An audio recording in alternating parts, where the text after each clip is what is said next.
Hello student, आप सभी का स्वागत है एसएस मैथ्स एकेडमी में। और बच्चों, इस लेक्चर से आपके साथ डिस्कस करने जा रहे हैं आपके कंप्यूटर डिपार्टमेंट का क्वेश्चन पेपर। और मैं चाहता हूं कि आप इस पेपर के सॉल्विंग सीक्वेंस को डिटेल में जानें। मैं फिर से एक बार बता दूं, इसका कोड है 21718 और आप जानते हो कि ये बेसिकली 18 है, इसका मतलब 2018 का पेपर जो है वो है ये। और इस पूरे पेपर को किस तरह से सॉल्व करना चाहिए, कौन से टॉपिक किस तरह से पूछे जाते हैं, लेवल कैसी होती है, न्यूमेरिकल का सॉल्विंग सीक्वेंस कैसा होगा, यानी इन डिटेल एक क्वेश्चन पेपर कैसे सॉल्व किया जाता है, यह डिस्कस किया जाएगा इस लेक्चर से। तो मैं चाहता हूं कि आप इन डिटेल जानकारी रखें। बच्चों, एक और बात कह दूं कि हम कहीं पर भी क्वेश्चन नहीं लिखने वाले, हम जैसा पेपर सॉल्व करते हैं वैसे ही वर्कआउट करेंगे।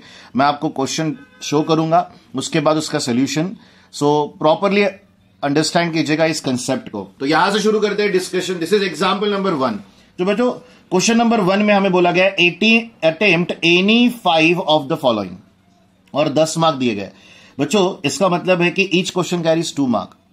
आपको कोई भी 5 करने हैं। अब कोई भी 5 कौन से करोगे, ये भी एक बहुत इंपॉर्टेंट सवाल है। तो मैं उन न्यूमेरिकल्स को ही आपके आगे रख रहा हूं जो क्वेश्चन पेपर्स के डिपेंडेंट रहकर प्रिपरेशन करते हैं एग्जामिनेशंस के लिए। तो बच्चों, सबसे पहला सवाल है, state whether the given function F of x जो भी है यहां पर इज इवन और ऑड। बच्चों, अगर ये क्वेश्चन आपने समझ लिया तो आज के बाद जब कभी भी आपको किसी भी न्यूमेरिकल में इवन और ऑड फंक्शन है या नहीं है ये जानना होगा, उसका आप आंसर दे पाओगे। तो बच्चों, एग्जाम में हमेशा क्वेश्चन नंबर बहुत अच्छे से लिखने चाहिए, रूल है।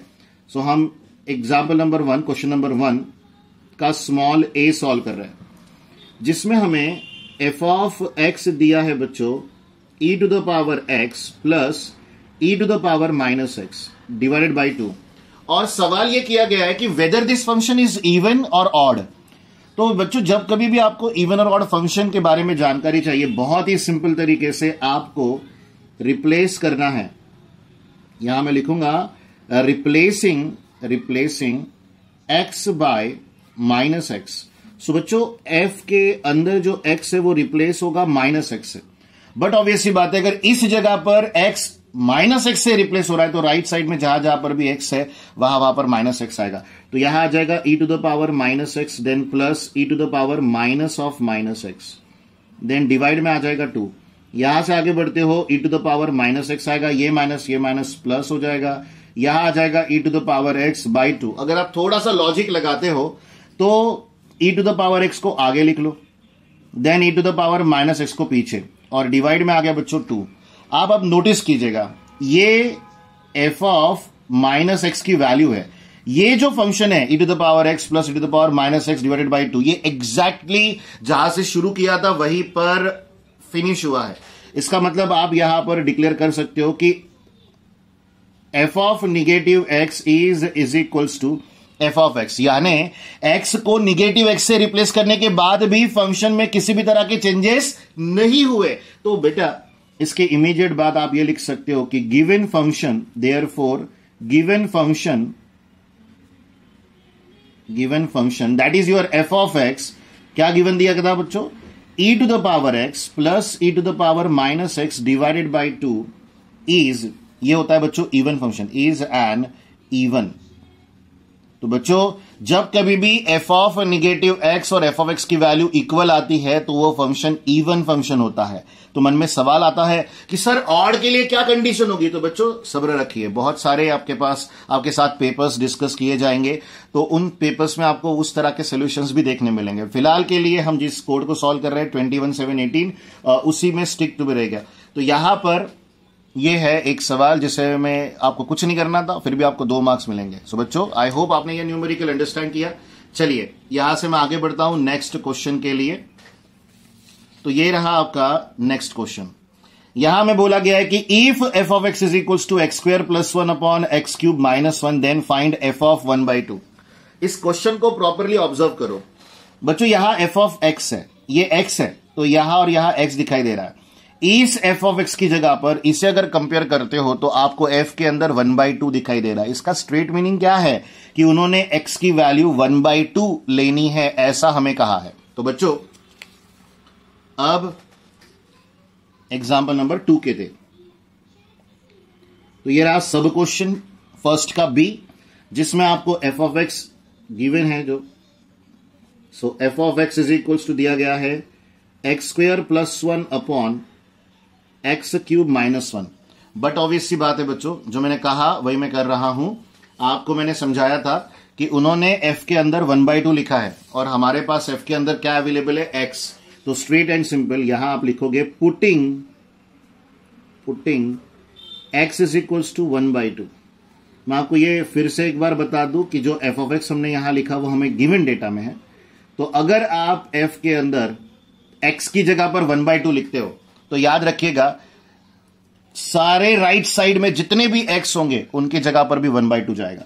सो यहां से आगे आ जाएगा 1/2 का स्क्वायर प्लस 1 अपॉन 1/2 का cube minus 1। We all know 1/2 का स्क्वायर अगर मैं कहता हूं तो 1/4 आएगा बच्चों, प्लस 1 आएगा। डिवाइड में 1/2 का क्यूब है तो 1/8 आ जाएगा, माइनस आ जाएगा 1। इसके बाद आप डायरेक्टली कैल्सी का यूज करके आंसर लिख सकते हो या फिर नॉर्मली, जैसे यहां 4 1 जा 4, 4 प्लस 1 हो जाएगा 5। तो यहां न्यूमरेटर में तो 5/4 की टर्म आ गई। डिनोमिनेटर में सॉल्व करते हो तो 8 1 जा 8, 1 माइनस 8 इज -7, तो ये -7/8 आ जाएगा। ये 4 इस 8 को रिड्यूस करेगा 2। डिनोमिनेटर का denominator nothing but the numerator, तो 5 2 जा 10 आ जाएगा बच्चों। Ultimately this is 10/-7। आप ये एक रास्ते के अलावा कैलकुलेटर का भी रास्ता अपना सकते हो और मैं आपको वो जरूर बताऊंगा। रीजन है क्योंकि एग्जामिनेशन के प्रेशर में अगर आपके पास ऑब्वियस है कैलकुलेटर की अगर फैसिलिटी अवेलेबल है तो हम क्यों ना यूज करें, उसका मजा ही कुछ और होगा। करेक्ट है, डायरेक्ट आंसर आ जाएगा, हमारा काम खत्म हो जाएगा। तो बच्चों ये वाला कंसिडरेशन मैं लिख के दे रहा हूं। तो यहां आ जाएगा 1/4, कर्सर को प्रॉपरली मैनेज कीजिएगा। डिवाइड में भी 1/8 -1 के टर्म आएगा। आंसर देखो -10/7, और आपने डायरेक्ट -10/7 भी लिख दिया तो भी आप सही हो बच्चों, आप गलत नहीं हो।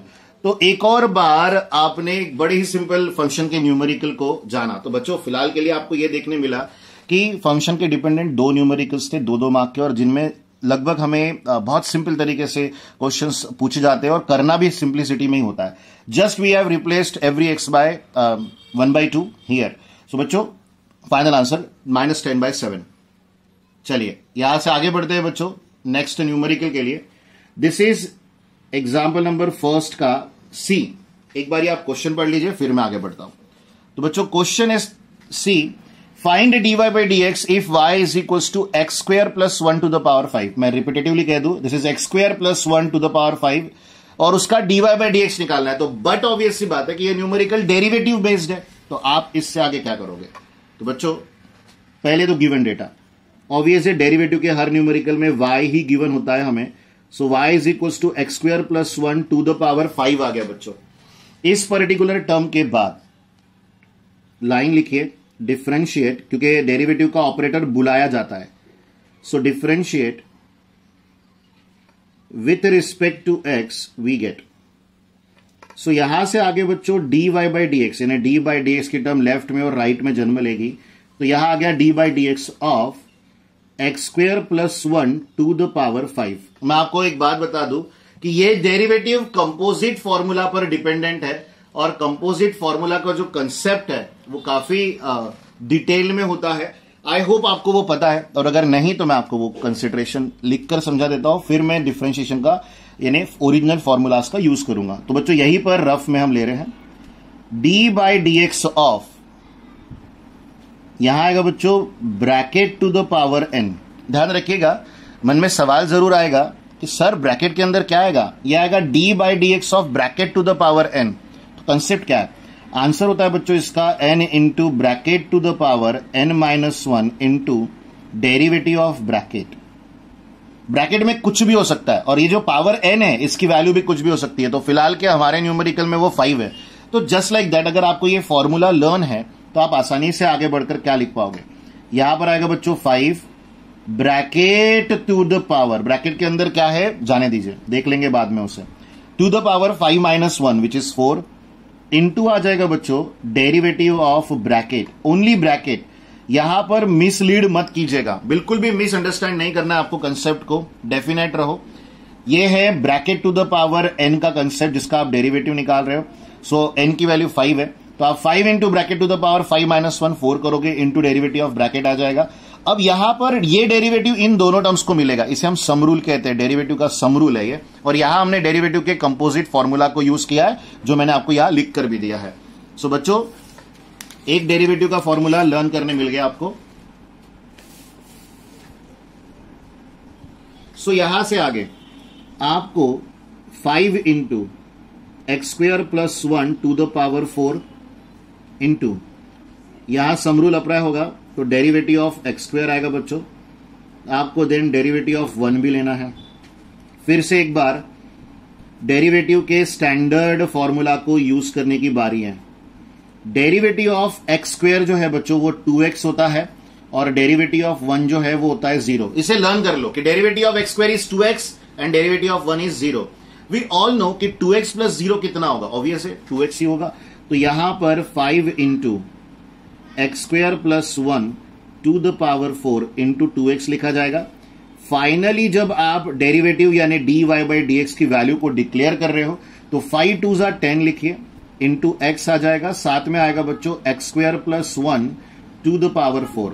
और ये है आपके dy बाई dx का आंसर, जिसे मैं बॉक्स कर रहा हूं, क्योंकि पिछले दो न्यूमेरिकल्स में तो हमें बॉक्स करने मिला नहीं, बट यहां पर हमें बॉक्स करने जरूर मिल रहा है। हाँ, एक सेकेंड लास्ट न्यूमेरिकल जरूर है फर्स्ट का भी, जहां मैं बॉक्स बना सकता हूं, क्योंकि हमें f ऑफ 1/2 की वैल्यू कितनी है ऐसा पूछा गया था, और वो -10/7 आई थी। तो आप यहां पर बॉक्स बना सकते हो। मेरी बात ध्यान से सुनिएगा, ये जो बॉक्स वाला कंसेप्ट है ये क्यों करते हैं ये भी सुन लो बच्चों। पेपर चेक करते समय कोई भी टीचर अगर उसे बॉक्स बना हुआ दिखता है तो उस बॉक्स में आंसर को चेक करता है। अगर आपका फाइनल आंसर करेक्ट होगा तो डायरेक्टली, जल्दबाजी अगर उन्हें है तो डायरेक्टली आंसर को टिक करके, करेक्ट आंसर को मार्किंग करके वो आगे बढ़ जाते हैं। और अगर आंसर ठीक नहीं है तो उन्हें गो थ्रू होना पड़ता है, उन्हें हर एक स्टेप को चेक करना होता है। उसमें हमारी छोटी छोटी जो मिस्टेक्स होती है ना वो दिख जाती है, उस पर हमारे, जैसे हम ना कहते हैं ना कि स्टेप डिडक्शन जो है वो हो जाता है। तो बेटर क्या है कि आप इस तरह के बॉक्सेस को यूटिलाइज करें और अपनी गलतियों को उसमें हाइड करा दें। चलिए, ये रहा आपका फर्स्ट का सी। ध्यान रखिएगा, फर्स्ट क्वेश्चन में एनी 5 करने हैं। अब तक हमारे 3 हो चुके हैं। सो यहां से आगे बच्चों, नेक्स्ट न्यूमेरिकल इंटीग्रेशन बेस्ड है, स्ट्रेट एंड सिंपल। और यहां इंटीग्रेशन का जो फॉर्मेट है वो ट्रिग्नोमेट्रिक ट्रांसफॉर्मेशन बेस्ड है, यानी ट्रिग्नोमेट्रिक के फॉर्मूला बेस्ड है। मैं एक बार फिर से याद दिला दूं, हम क्वेश्चन नंबर 1 कर रहे हैं जिसमें हमें अटेम्प्ट करने एनी 5, ये हमारी चॉइस है बच्चा। तो यहां से आगे मैं क्वेश्चन नंबर 1 का अब डी करने जा रहा हूं, फर्स्ट का डी। हमें क्वेश्चन में दिया गया है integration of tan x plus cot x का होल स्क्वायर dx। मैं बस आपको ये जरूरी सूचना देने जा रहा हूं कि इंटीग्रेशन का कोई भी न्यूमेरिकल हो जिसे आप सॉल्व कर रहे हो, उस न्यूमेरिकल को let capital I is equals to ऐसा लेकर कंपल्सरीली सॉल्व करें। कंपल्सरीली आपको क्या करना है, capital I is equals to integration of tan x plus cot x का होल स्क्वायर dx ऐसा लेके काम करना है। तो बच्चों ये हो जाएगा a प्लस बी का होल स्क्वायर। अब a प्लस बी के होल स्क्वायर का फॉर्मूला तो हम सबको आता है, वो होता है बच्चों a square plus 2ab plus b square,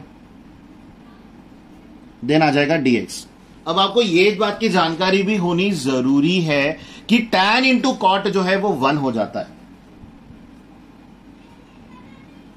so integration of tan square x plus 2 into आ गया बच्चों 1 प्लस आ गया cot स्क्वायर x, साथ में आ गया बच्चों dx। सो इस कंसिडरेशन पर मैं रिपीटेडली कह दूं कि इस कंसिडरेशन पर हम रीजन देना भी पसंद करेंगे। रीजन क्या आएगा बच्चों यहां पर सीन्स में कि tan x into cot x, इन दोनों का प्रोडक्ट का आंसर 1 आता है। डन। जैसे आप ये स्टेप परफॉर्म करते हो, मैं सिर्फ आपको जानकारी दे रहा हूं, क्योंकि उसके बगैर जो नेक्स्ट स्टेप मैं करने जा रहा हूं वो क्यों कर रहा हूं उसका आपको रीजन पता होगा तो लंबे समय तक के लिए उसे समराइज भी कर पाओगे। सी, हमारे पास इंटीग्रेशन के फॉर्मूला लिस्ट में सेक स्क्वायर एक्स और कोसेक स्क्वायर एक्स का इंटीग्रेशन फॉर्मूला अवेलेबल है, बट tan स्क्वायर एक्स और cot स्क्वायर एक्स का नहीं है। फिर अब क्या करोगे, अब तो हम फंस गए।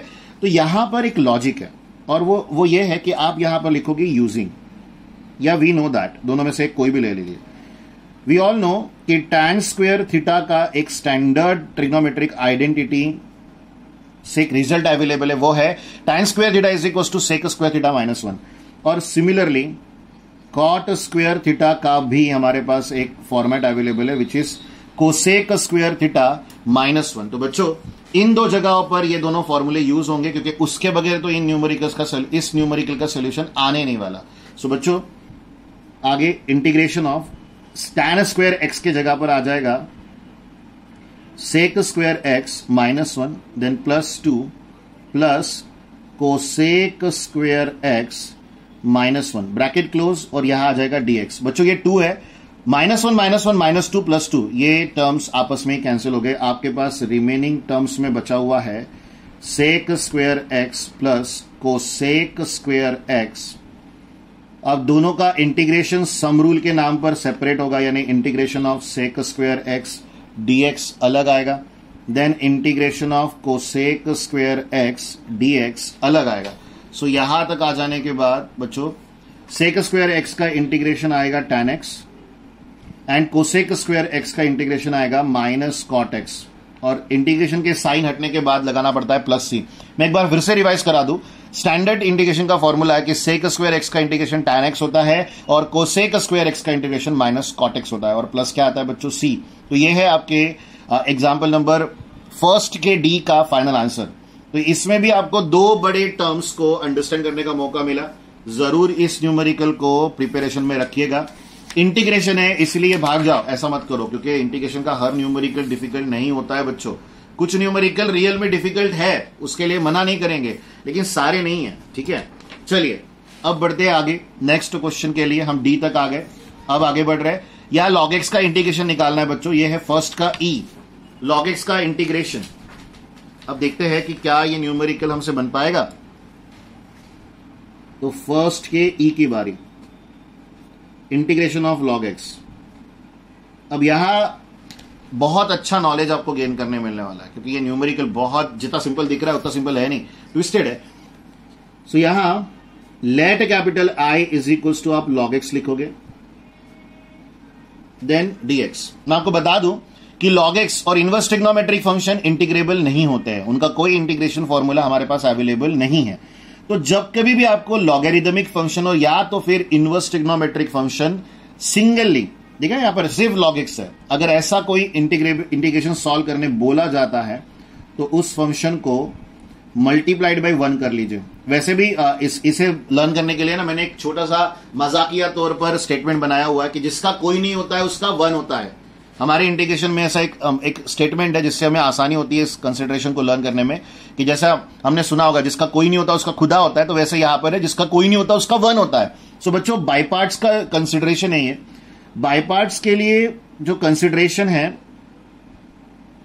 वो ये फर्स्ट फंक्शन है और ये सेकंड फंक्शन है, ऐसा हम लेकर चलेंगे। पर मन में सवाल आना चाहिए कि सर यही टर्म फर्स्ट क्यों ले रहे हो और यही टर्म सेकंड क्यों ले रहे हो। तो उसके डिसीजन के लिए हमने लर्न कर रखा है लिएट रूल। कौन सा रूल बच्चों?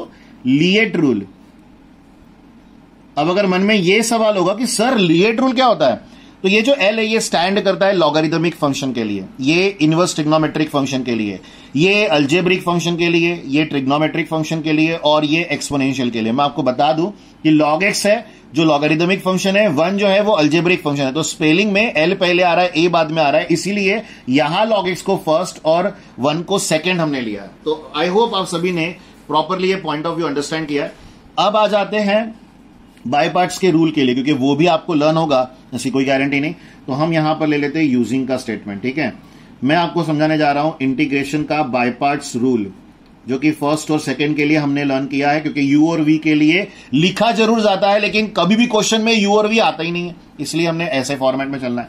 तो यहां पर आ जाएगा बच्चों integration of first, integration of second minus integration of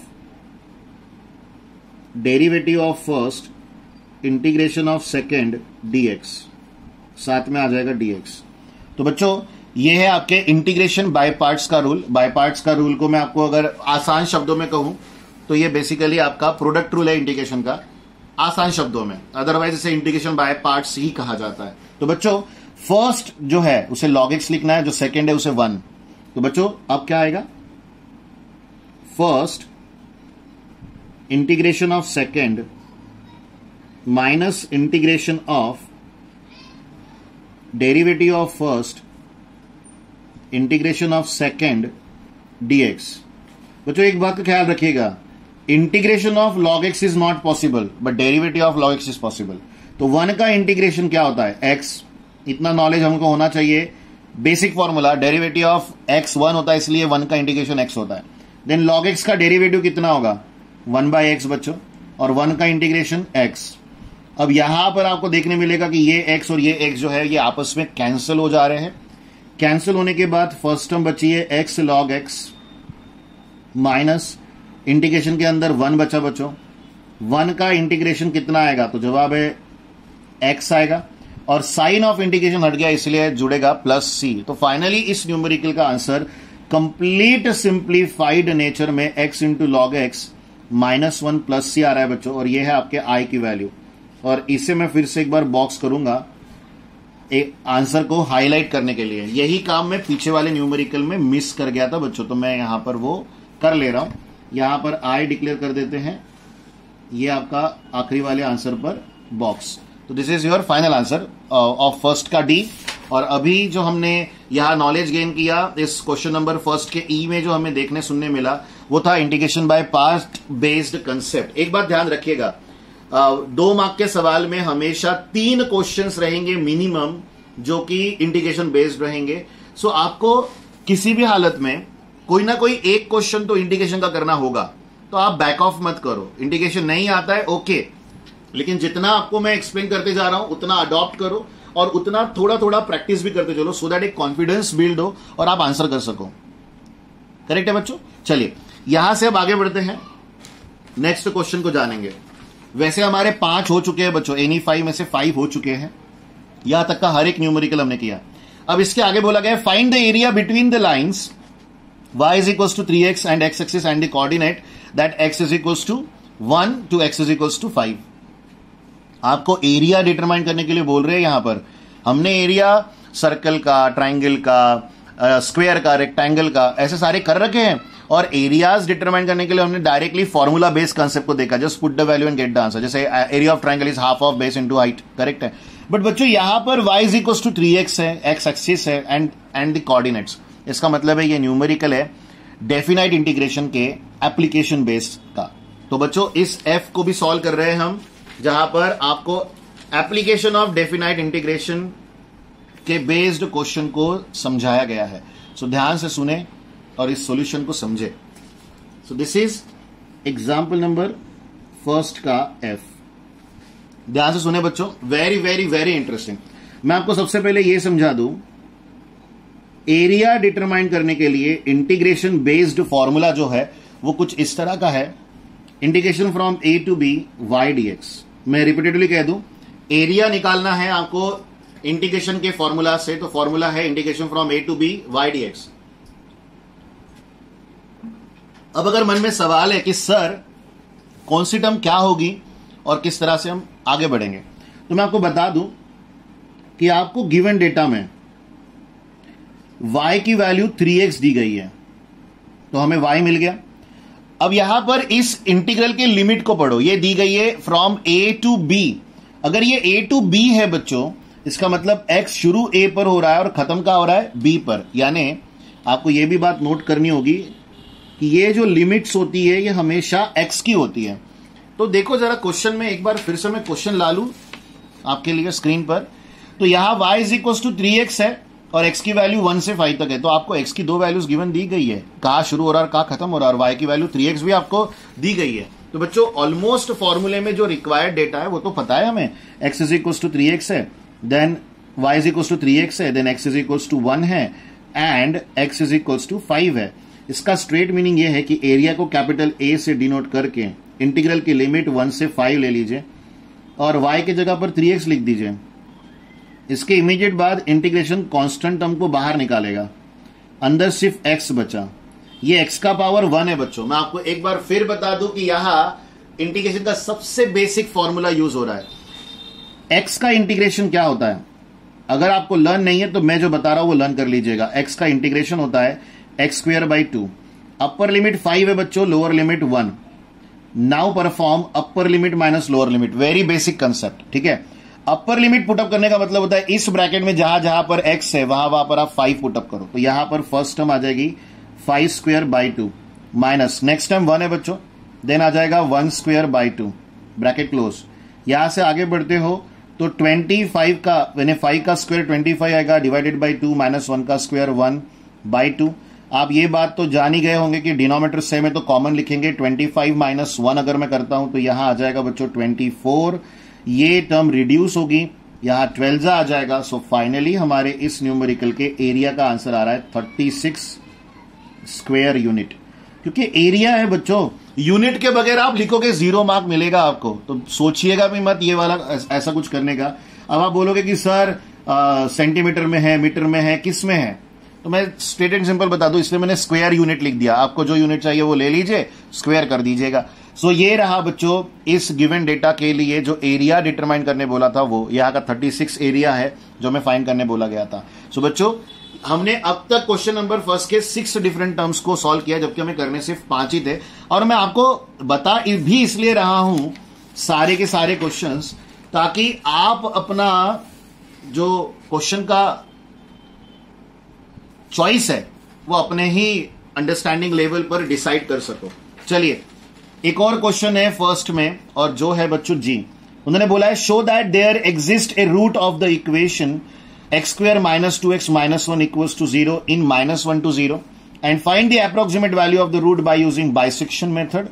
Use 2 iteration. Only 2 iteration करने के लिए बोले बच्चों। ये न्यूमेरिकल मेथड्स का पार्ट है, पॉइंट अंडरस्टैंड कीजिएगा। ये न्यूमेरिकल मेथड बेस्ड कंसेप्ट है जिसे हम डिस्कस करना शुरू कर रहे हैं, ठीक है।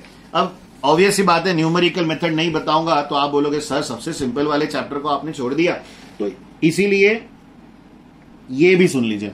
So this is example number first का जी, जिसमें आपको एफ ऑफ एक्स, मैं सिर्फ गिवन डेटा लिख रहा हूं ब्लैक पेन से। एफ ऑफ एक्स दिया है बच्चों x square minus 2x minus 1, साथ में आपको एक इंटरवल दिया गया है -1 to 0, और उनका कहना यह है कि हमें सबसे पहले तो यह प्रूव करना है कि इन दोनों, इस इक्वेशन का जो रूट है वो इन दोनों के बीच में लाया करता है। तो ऐसा शो करने के लिए, वैसे ये फॉर्मेट आपने 10th स्टैंडर्ड में देखा है लेकिन इस तरह से नहीं देखा है, देखा जरूर है, ठीक है, क्योंकि क्वाड्रेटिक इक्वेशन समझा था हमने। सो बच्चों एफ ऑफ एक्स हमें गिवन है, इमीडिएटली इसके बाद उस एफ में जो पहली वैल्यू है -1 उसे रिप्लेस कर दो, यानी x is replace by -1। F of -1 determine कर रहे हैं, ऐसा भी आप कह सकते हो। तो यहां -1 का स्क्वायर -2 इंटू -1 देन -1। बच्चों -1 का स्क्वायर जो है वो +1 आएगा, ये माइनस माइनस हो जाएगा प्लस, यहां -1 बचा, अल्टीमेटली वैल्यू आई 2। तो बच्चों एक बात नोटिस कर लो, जो एफ ऑफ -1 का आंसर आया वो पॉजिटिव है, यानी ग्रेटर देन 0 है। यहां से आगे बढ़ते हो तो एफ ऑफ 0 की बारी। एफ ऑफ 0 अगर निकालता हूं तो every x again replaced by 0, left और राइट दोनों तरफ। तो यहां -1 आ गया बच्चों, और ये वैल्यू निगेटिव है, ये वैल्यू निगेटिव है तो ये लेस देन 0 है बच्चों। तो अब आपको यहां से आगे मैं समझा रहा हूं कि हाउ टू प्रूव कि दो वैल्यूज के बीच में किसी भी फंक्शन का रूट आता है तो कैसे आता है, ठीक है। सी आप नोटिस करो कि एफ ऑफ -1 जो है वो एक पॉजिटिव वैल्यू है, और एफ ऑफ 0 जो है ये एक निगेटिव वैल्यू है। सॉरी फॉर माय मिस्टेक, ये एक लेस देन 0 है। तो बच्चों एक वैल्यू पॉजिटिव, एक वैल्यू निगेटिव, यानी function value are of opposite sign. इसमें भी एक लाइन लिखते हैं एक्चुअली, यहां पर मैं लिखूंगा दोनों का प्रोडक्ट। अब सोचो बच्चों कि दो वैल्यूज का प्रोडक्ट कैसा होगा यहां। तो एक वैल्यू पॉजिटिव, एक वैल्यू निगेटिव, 2 इंटू -1 -2 आएगा बच्चों, यानी लेस देन 0 आएगा। दो टर्म का प्रोडक्ट अगर निगेटिव आ रहा हो ना बच्चों, तो दोनों में से कोई एक टर्म निगेटिव है, ये साबित हो जाता है। इसलिए हम यहां पर लिख पाएंगे दे का मतलब both the functions f of -1 and f of 0 they are of opposite sign, they are of opposite sign, therefore the root lies between -1 and 0। तो बेटा फर्स्ट जो हमें टास्क दिया गया था कि शो करना है कि इस इक्वेशन का रूट जो है वो -1 और 0 के बिटवीन है, वो प्रूव हो गया है। तो इससे आगे आप क्या करोगे, अब हमें इसके रूट को भी इवैल्यूएट करना है बाइसेक्शन से, और उसके लिए आपको 2 इटरेशन परफॉर्म करने के लिए बोला गया। तो बच्चों यहां से शुरू होता है फर्स्ट इटरेशन। इटरेशन का मतलब होता है बच्चों अप्रोक्सीमेट वैल्यूज को डिटरमाइन करना। तो ए की वैल्यू -1 आ गई, बी की वैल्यू आ गई 0। मैं आपको बता दूं कि फर्स्ट इटरेशन है, इसीलिए मेरे अप्रोक्सीमेशन की वैल्यू को मैं x1 ले रहा हूं, जिसके लिए फॉर्मूला लिखा जाता है a + b / 2, यानी -1 + 0 / 2। तो बच्चों ये वैल्यू -0.5 आई। मैं इसे एक बार फिर से लिख दूं क्योंकि ये मेरे पहले अप्रोक्सीमेट वैल्यू है। तो -0.5 ये वैल्यू आ रही है x1 की। अब ये जो नया वैल्यू आया इन बिटवीन -1 एंड 0, इसका भी आपको फंक्शन वैल्यू लेना है। अब इस फंक्शन वैल्यू को आप क्या लोगे या कैसे इवैल्यूएट करोगे? तो बच्चों f(x1) इवैल्यूएट कर रहे हो, यानी f -0.5 इवैल्यूएट कर रहे हो। बच्चों जिस तरह आपने -1 और 0 के लिए फंक्शन वैल्यूज को, यानी इस फंक्शन में वैल्यूज रखकर इवैल्यूएशन किया था, वैसे ही जो न्यू वैल्यू आई है -0.5, उसके लिए भी आपको करना है। तो कैसे करोगे बच्चों? यहां से आगे, तो यहां से आगे आएगा -0.5 का स्क्वायर -2 इंटू -0.5 -1। और बहुत क्लियर आइडिया रखिएगा कि मैंने -0.5 निकालने के लिए इसके जगह -0.5 लिखा, सो दैट मुझे राइट साइड में जहां जहां पर भी x दिखा वहां पर मैंने -0.5 की टर्म रखी हुई है। आई होप आप सबको वो दिखाई दे रही है। यहां तक आ जाने के बाद कैलसी की हेल्प से इवैल्यूएशन करेंगे, बट ऑब्वियस सी बात है। तो बच्चों -0.5 का स्क्वायर -2 इंटू 0.5 -0.5 -1। इवैल्यूएट करते मत बैठिएगा बच्चों, आप फ्रैक्शन वैल्यू लिखो या डेसिमल चलेगा, बस वैल्यू पॉजिटिव है या निगेटिव इससे ही हमें मतलब है। तो बच्चों जो न्यू वैल्यू जन्म ली थी इन बिटवीन -1 एंड 0, उसका फंक्शन वैल्यू पॉजिटिव आ रहा है। तो बच्चों पॉजिटिव वैल्यू ऊपर से नीचे एक वैल्यू खींच के लाएगी। तो हमने सीखा है opposite pole attract each other. तो यहां पर अगर पॉजिटिव वैल्यू है तो ऊपर में एक वैल्यू पॉजिटिव है, एक वैल्यू निगेटिव है, तो अपोजिट कौन होगा? पॉजिटिव का अपोजिट निगेटिव होता है, तो ये वैल्यू नीचे चली जाएगी। तो कैरी फॉरवर्ड जो होता है वो हमेशा अपोजिट इन साइन होता है। इस पॉइंट ऑफ व्यू में भी डिस्कशन समझिएगा। सो यहां f(0) जो है वो <0 लिया जाएगा।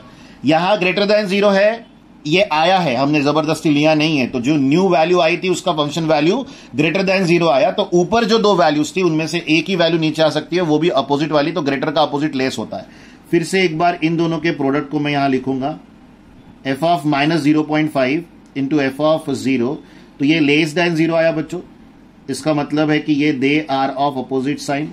दे का मतलब both the functions are of opposite sign, therefore the root lies between -0.5 and 0। तो बच्चों नेक्स्ट इटरेशन के लिए हमें नई वैल्यूज मिल गई। और आपको अब ये बता दूं कि हम सेकेंड इटरेशन कर रहे हैं, और सेकेंड इटरेशन इस न्यूमेरिकल का आखिरी इटरेशन होगा, क्योंकि हमें सेकेंड इटरेशन तक का ही काम करने बोला गया है, इससे आगे ना बढ़े।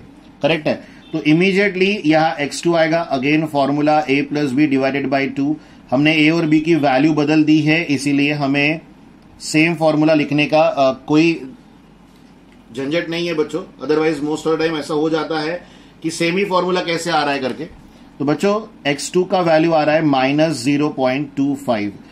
अब इससे आगे अगर आपको बढ़ना हो, सी पिछले वाले इटरेशन में भी तो यहां पर x1 आया था, पर x1 के आगे हमने सफर तय किया था, x1 के आगे हमने इवैल्यूएशंस किए थे। बट वो इवैल्यूएशन तब किए जाते हैं बच्चों जब आपको नेक्स्ट इटरेशन सॉल्व करना हो। क्या आपको सेकेंड इटरेशन के आगे सॉल्व करना है? तो जवाब है नहीं सर, हमें नहीं करना है। तो यहां पर आप ऐसा लिख सकते हो कि therefore the approximate value of the root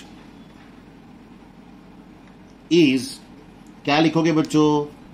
-0.25। तो ये है आपका फाइनल आंसर इस न्यूमेरिकल का। और इसके साथ हमारा क्वेश्चन नंबर 1 फिनिश होता है बच्चों। क्वेश्चन नंबर 1 में जितने भी न्यूमेरिकल्स हमने किए, एक्चुअली 2 मार्क में बहुत सारे वेरिएशंस भी रहते हैं, इसलिए मैंने आपको सभी न्यूमेरिकल सॉल्व भी करवाए। लेकिन जितना मैं आगे बढ़ूंगा मैं फॉर्मेट को ही फॉलो करते जाऊंगा, जो एक रेस्ट्रिक्शंस है न्यूमेरिकल को सॉल्व करने के लिए, मैं उसी के बेस चलूंगा और आपको बेस्ट चॉइसेस बताऊंगा कि आपने चुनाव कैसे करना चाहिए, क्योंकि हमें न्यूमेरिकल्स को सॉल्व करने के साथ साथ उसे कम समय में सॉल्व करना है, इसके तरफ भी ध्यान देना है बच्चों, करेक्ट है। तो उस पॉइंट ऑफ व्यू में ही डील करेंगे। सो बच्चों अब आगे बढ़ते हैं एग्जाम्पल नंबर 2 के लिए।